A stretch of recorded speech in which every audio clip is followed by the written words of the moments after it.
بسم اللہ الرحمن الرحیم۔ آج ماہ شعبان کا پہلا جمعہ ہے۔ یہ قرآن پاک کی صورت پڑھنی ہے، جو ساری عمر نہ مل سکا وہ آج مل جائے گا۔ ہر دعا قبول ہوگی انشاءاللہ۔ محترم ناظرین، ماہ شعبان اسلامی سال کا وہ بابرکت مہینہ ہے جو رمضان المبارک کی آمد کا پیش خیمہ ہے۔ اس کا پہلا جمعہ خاص طور پر اللہ تعالیٰ کی رحمتوں کے نزول، دعاؤں کی قبولیت اور بندوں کے لیے روحانی عطاؤں کا دن شمار ہوتا ہے۔ یہ وہ دن ہے جس میں اللہ تعالیٰ اپنے بندوں کو متوجہ ہونے کا خصوصی موقع عطا فرماتا ہے، دلوں کو نرمی بخشتا ہے اور روحوں کو نور ہدایت سے منور کرتا ہے۔ اہل ایمان کے لیے یہ دن محض ایک تاریخ نہیں ہے، بلکہ ایک روحانی دعوت ہے کہ وہ دنیا کی الجھنوں سے نکل کر اپنے رب کی طرف لوٹ آئیں، قرآن پاک سے اپنا رشتہ مضبوط کر لیں اور اس کلام الہی کی تلاوت کے ذریعے وہ سب کچھ پا سکتے ہیں جس کی ساری عمر کوششوں کے باوجود نہ مل سکا ہو۔ تو ہمارا آج کا یہ وظیفہ بھی ماہ شعبان کے پہلے جمعے کے حوالے سے ہے۔ تو محترم ناظرین، یہ وہ مہینہ ہے جس میں قرآن پاک کی ایک بہت ہی پیاری سورت پڑھنے کا عمل ہے۔ جو شخص ماہ شعبان کے پہلے جمعے کے دن یہ عمل کر لیتا ہے، اس کی ہر دعا قبول ہوگی۔ وہ جو ساری عمر اس کو نہ مل سکا، ماہ شعبان کے پہلے جمعے کے دن اس مبارک عمل کے کرتے ساتھ ہی فوری طور پر اس کو وہ سب کچھ مل جائے گا جس کا اس نے کبھی سوچا بھی نہیں ہوگا۔ تو محترم ناظرین، ماہ شعبان بہت بابرکت مہینہ ہے۔ آج ماہ شعبان جمعے کا دن آ چکا ہے جس کا برسوں سے انتظار تھا۔ آج کسی بھی وقت سب لوگ یہ سورت پڑھ لو۔ آج جس گھر میں یہ وظیفہ پڑھا جائے گا وہ گھر اسی سال ارب پتی بن جاتا ہے۔ اگر یقین نہ آئے تو آزما کر دیکھ لو۔ ماہ شعبان کا بابرکت مہینہ شروع ہو چکا ہے اور آج ماہ شعبان کی تاریخ ہے اور پہلے جمعے کا دن آ چکا ہے جس کا ہم سب نے بڑی شدت سے انتظار کیا۔ آج ایک ایسا وظیفہ لے کر آپ کی خدمت میں حاضر ہوئی ہوں جسے پڑھنے کے بعد آپ اللہ تعالیٰ سے جو بھی طلب کریں گے ملے گا۔ پورا سال رزق اور دولت کا انتظام ہو جائے گا، جسے پڑھنے کے بعد ہر مقصد میں کامیابی یقینی ہو جاتی ہے، جسے پڑھنے والا کبھی کسی کا محتاج نہیں رہتا، کیونکہ آج کا دن قبولیت کا دن ہے۔ آج کے دن بڑی مراد پانے کا دن ہے۔ آج کا دن اللہ سے خزانے لوٹنے کا دن ہے۔ آج کے دن بہت ہی بابرکت دن ہے، بہت قبولیت کی گھڑیاں رکھتا ہے۔ آج کے دن رب کریم سے مانگی گئی ہر دعا قبول ہو جاتی ہے۔ آج یہ وظیفہ پڑھنے سے رزق مانگو گے رزق ملے گا، دولت مانگو گے دولت ملے گی۔ کاروبار میں عروج اور ترقی کے لیے دنیا کی جس حاجت کے لیے نیت کر کے بیٹھو گے، دنیا کی ہر شے خود چل کر آپ کے پاس آئے گی۔ آپ نے ماہ شعبان کے اس پہلے جمعے کے دن یقین کامل کے ساتھ یہ وظیفہ پڑھنا ہے۔ پورا دن پوری رات آپ کے پاس موجود ہے، نہ کوئی وقت کی پابندی ہے نہ کوئی جگہ کی قید ہے۔ پورا دن کسی بھی وقت پڑھ لو، پوری رات کسی بھی وقت پڑھ لو۔ وظیفہ یقین کامل کے ساتھ بتائے گئے طریقے سے پڑھنا بہت ضروری ہے، کیونکہ ماہ شعبان اپنی رحمتوں برکتوں کے ساتھ جاری و ساری ہے۔ اس بابرکت مہینے میں پہلے جمعے کے دن آج موقع مل رہا ہے۔ آج مانگ لو رب کریم سے جو مانگنا چاہتے ہو۔ آج اللہ پاک آپ کی خالی جھولیوں کو بھر دے گا۔ ماہ شعبان کی ہر گھڑی ہر لمحہ قبولیت والا ہے۔ اس میں مانگی گئی کوئی دعا رد نہیں ہوتی، بلکہ مانگنے والے کو 70 گنا زیادہ دیا جاتا ہے۔ ایک نیکی کا بدلہ 70 گنا سے بڑھا دیا جاتا ہے۔ اللہ والے فرماتے ہیں کہ ماہ شعبان کے پہلے کے جمعے کے دن یہ وظیفہ جس گھر میں پڑھا جاتا ہے، اس گھر کے کونے کونے سے غربت رزق پہنچ جاتا ہے۔ قرآن پاک خود گواہ ہے کہ یہ کتاب ہدایت، شفا اور رحمت ہے۔ اللہ تعالیٰ نے ارشاد فرمایا وَنُنَزِّلُ مِنَ الْقُرْآنِ مَا هُوَ شِفَاءٌ وَرَحْمَةٌ لِّلْمُؤْمِنِينَ۔ سورۃ الاسراء میں ترجمہ اس کا، اور ہم قرآن وہ چیز نازل کرتے ہیں جو ایمان والوں کے لیے شفا اور رحمت ہے۔ اسی طرح ایک اور مقام پر فرمایا یا ایھا الناس قد جاءکم موعظۃ من ربکم وشفاء لما فی الصدور، یعنی یہ کہ قرآن دلوں کی بیماریوں کا علاج ہے۔ پس جو چیز ساری عمر نہ مل سکی ہو، سکون قلب، اطمینان روح، رزق کی فراوانی یا دعاؤں کی قبولیت، وہ سب قرآن پاک کے ذریعے عطا ہو سکتے ہیں، خاص طور پر ایسے مبارک دن میں۔ رسول اللہ صلی اللہ علیہ وآلہ وسلم نے قرآن پاک سے متعلق فرمایا، قرآن پڑھو کیونکہ یہ قیامت کے دن اپنے پڑھنے والوں کے لیے سفارش کرے گا۔ صحیح مسلم میں ایک اور حدیث میں ارشاد فرمایا، اللہ کے بہترین بندے وہ ہیں جو قرآن سیکھتے ہیں اور سکھاتے ہیں۔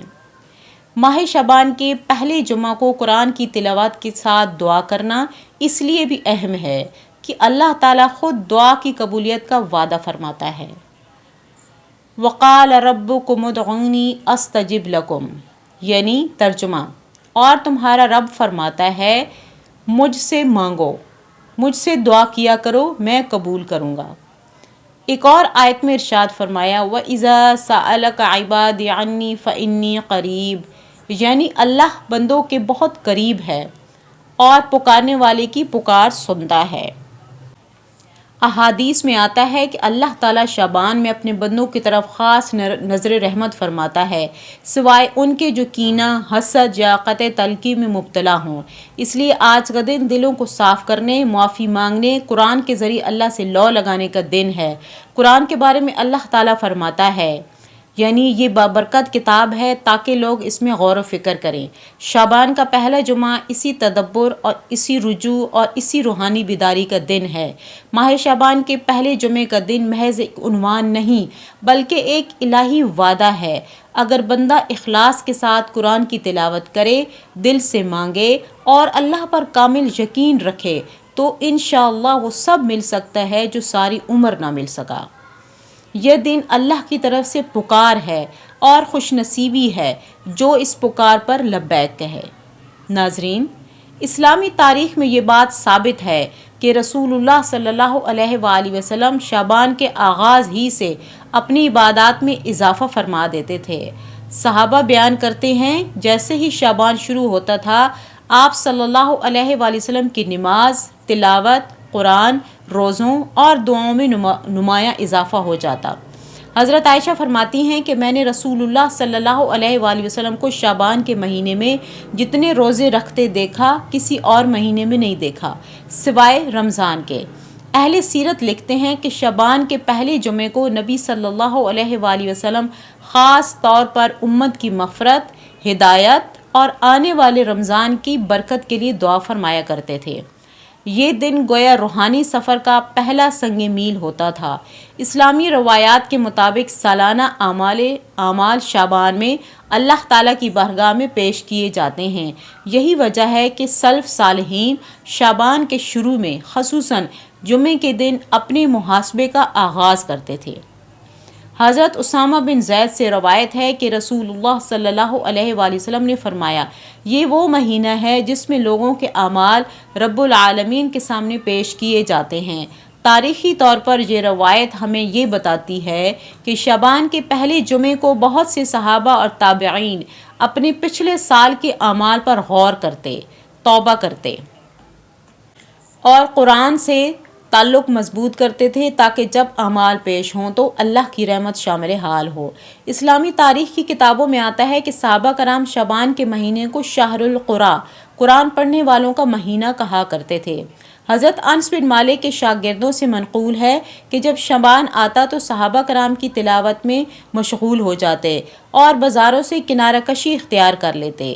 خاص طور پر پہلا جمعہ ان کے لیے ایک اعلان ہوتا تھا کہ اب دنیا کے کام کم اور آخرت کی فکر زیادہ کرنی ہے۔ سبحان اللہ۔ یہ تاریخی عمل بعد میں تابعین اور تبع تابعین میں بھی منتقل ہوا۔ امام حسن بصری رحمۃ اللہ علیہ، امام ابن سیرین رضی اللہ تعالیٰ عنہ اور دیگر اکابر تابعین کے حالات میں ملتا ہے کہ وہ شعبان کے پہلے جمعے کو خاص اہتمام کے ساتھ گزارتے تھے۔ امام حسن بصری فرمایا کرتے تھے کہ شعبان کا آغاز مومن کے لیے آئینہ ہے جس میں وہ اپنا چہرہ یعنی اپنے اعمال دیکھتا ہے تاکہ رمضان میں پاکیزہ ہو کر داخل ہو۔ تاریخی روایات کے مطابق وہ اس دن زیادہ نوافل ادا کرتے، قرآن کی تلاوت بڑھاتے، لوگوں کے حقوق معاف کرتے، دلوں سے کینہ نکالتے، یہ سب اس نیت سے کہ اللہ تعالیٰ کی بارگاہ میں پیش ہونے والے اعمال صاف ہوں۔ اسلامی تاریخ میں جمعے کو سید الایام کہا گیا ہے۔ جب جمعہ شعبان کے آغاز میں آتا ہے تو اہل علم کے مطابق یہ سال کی روحانی سمت متعین کرتا ہے۔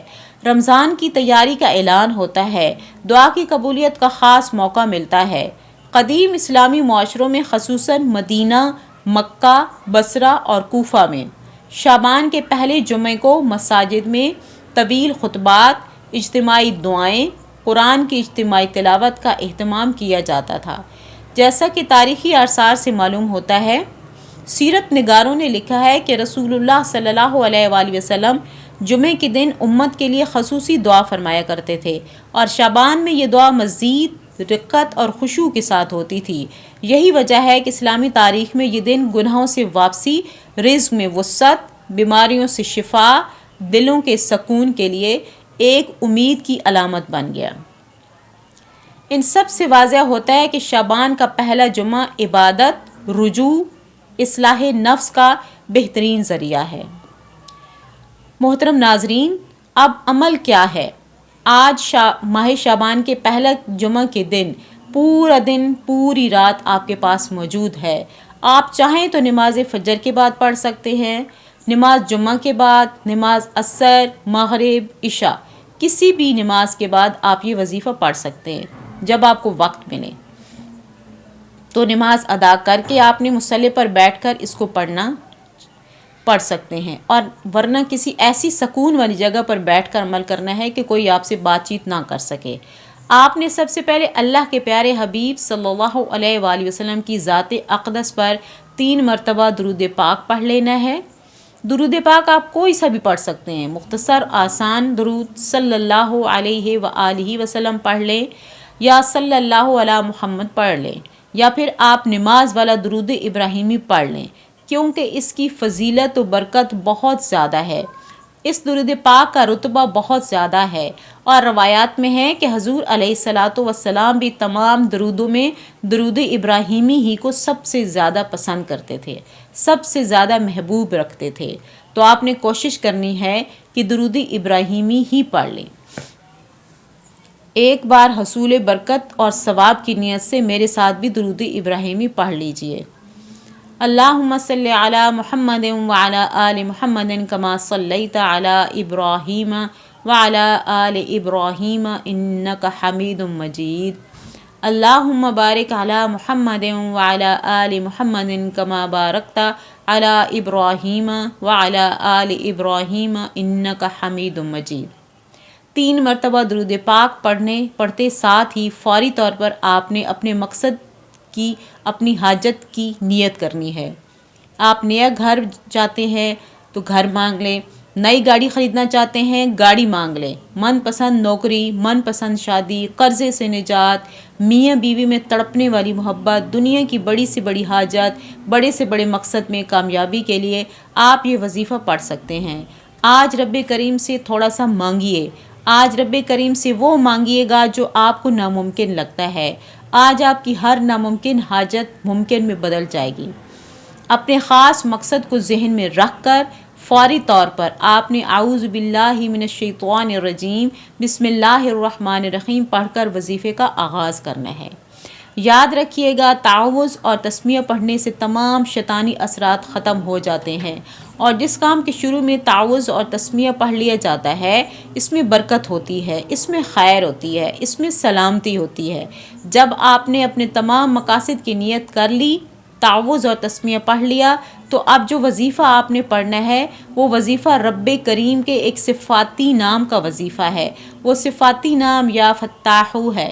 یا فتاحو رب کریم کا ایسا صفاتی نام ہے، جب کوئی بندہ رب کو صفاتی نام یا فتاحو سے پکارتا ہے تو وہ رب جو رحمان بھی ہے، رحیم بھی ہے، جو ہر شے پر قادر ہے، اپنے پیارے حبیب صلی اللہ علیہ وسلم کے وسیلے اس بندے کو مالا مال کر دیتا ہے۔ جب کوئی بندہ رب کو رب کے صفاتی نام یا فتاحو سے یاد کرتا ہے تو رب کریم اپنے بندے سے اتنا راضی ہوتا ہے کہ فرشتوں سے پوچھتا ہے کہ یہ کون ہے جو یا فتاحو کہہ کر مجھے پکار رہا ہے۔ فرشتے بندے کا نام پیش کرتے ہیں، رب فرماتا ہے فرشتوں میں راضی ہوں، جو یہ بندہ جو مانگتا ہے، جتنا مانگتا ہے اسے غیب سے عطا کر دو۔ آج آپ نے سب سے پہلے نمبر پر یا فتاح پڑھنا ہے۔ کتنی بار پڑھنا ہے، کیسے پڑھنا ہے، توجہ سے دھیان سے سن لیں۔ یا فتاح ایک بار، یا فتاح دو بار، یا فتاح تین بار ہو گیا۔ اسی طرح آپ ہاتھوں کی انگلیوں پر پڑھ لیں۔ آپ تسبیح کے دانوں پر پڑھ لیں۔ آپ نے صرف 33 بار پڑھنا ہے۔ یا فتاح پڑھتے دوران آپ نے کسی سے کوئی بات نہیں کرنی، نہ کوئی آپ سے بات کرے۔ تو آپ جتنی توجہ، دھیان اور خلوص نیت کے ساتھ پڑھیں گے، رب کریم اتنا ہی جلد آپ کی حاجت کو پورا فرمائے گا۔ 33 بار یا فتاح پڑھتے دوران اگر آپ نے 33 مقاصد ذہن میں رکھ کر بیٹھیں گے تو 33 مقاصد میں کامیابی ہو جائے گی۔ 33 بار یا فتاح پڑھتے ساتھ ہی فوری طور پر آپ نے دوسرے نمبر پر جو وظیفہ پڑھنا ہے وہ وظیفہ ہے استغفر اللہ ربی من کل ذنب و اتوب علیہ کا وظیفہ۔ جب کبھی انسان پر مشکل وقت آتا ہے، جب بھی انسان پر پریشانی آتی ہے، کبھی انسان پر مصیبتیں آتی ہیں، جب کبھی انسان بے بس، لاچار اور مجبور ہو جاتا ہے تو سمجھ لیں کہ رب کریم ناراض ہے۔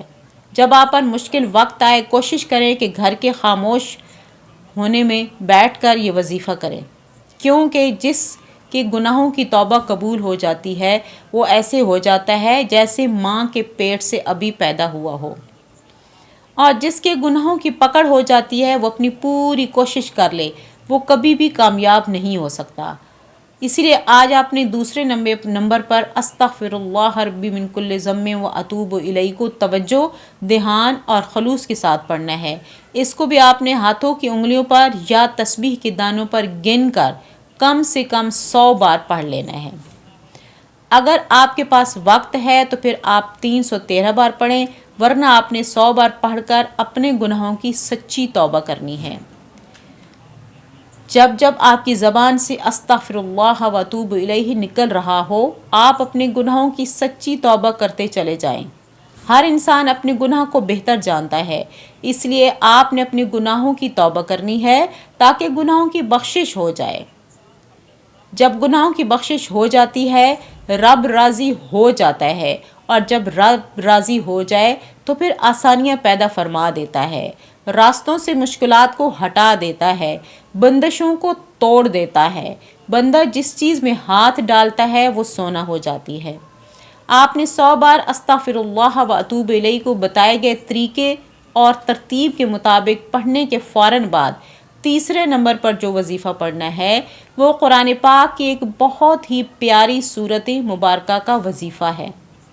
یہ وہ سورت ہے جسے دولت کا خزانہ کہا جاتا ہے، جسے کامیابی کا راز کہا جاتا ہے، اور وہ سورت سورہ کوثر ہے۔ سورہ کوثر جسے رزق اور دولت کا وظیفہ کہا جاتا ہے۔ سورہ کوثر وہ سورت ہے جسے مشکل کشا بھی کہا جاتا ہے۔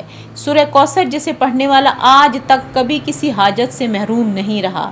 اگر آپ کو لگتا ہے کہ آپ کی حاجات پوری نہیں ہو رہی، آپ کی خواہشات پوری نہیں ہو رہی ہیں اور آپ پریشانیوں میں گھرے ہوئے ہیں، آپ کے گھر کے حالات بہتر ہونے کا نام نہیں لے رہے ہیں، تو دنیا جہان کے تمام کام کاج چھوڑ کر آج سورہ کوثر کو پڑھ کر دیکھیں۔ بسم اللہ الرحمن الرحیم۔ انا اعطیناک الکوثر فصلی لربک وانحر ان شانئک ھو الابتر۔ سورہ کوثر کو ہاتھ کی انگلیوں پر یا تسبیح کے دانوں پر گن کر پڑھ لیں۔ آپ نے صرف 33 بار پڑھنا ہے۔ 33 بار سورہ کوثر پڑھنے سے 7 آسمانوں اور 7 زمینوں کا رزق آپ کے مقدر میں لکھ دیا جائے گا، اور جو کوئی سالوں سے نہ مل سکا، وہ جو قصے کہانیوں میں آپ لوگ سنتے رہے ہیں، وہ آج اس خاص عمل اور خاص وظیفے کی برکت سے آپ کو مل جائے گا انشاءاللہ۔ اب تک آپ نے 3 وظائف پڑھ لیے۔ پہلے نمبر پہ آپ نے یا فتاحوں کو بتائی گئی تعداد میں پڑھ لیا۔ دوسرے نمبر پر آپ نے استغفر اللہ و اتوب الیہ آپ کو بتائے گئے طریقے سے پڑھ لیا۔ اب تیسرے نمبر پر آپ نے سورہ کوثر کو بھی پڑھ لیا۔ تو چوتھے اور آخری نمبر پر ایک اور وظیفہ پڑھنا ہے۔ وہ وظیفہ کون سا ہے، کون سا عمل ہے؟ یہ بہت ہی خاص ہے۔ میرے رب کی بہت سے خاص نام ہیں۔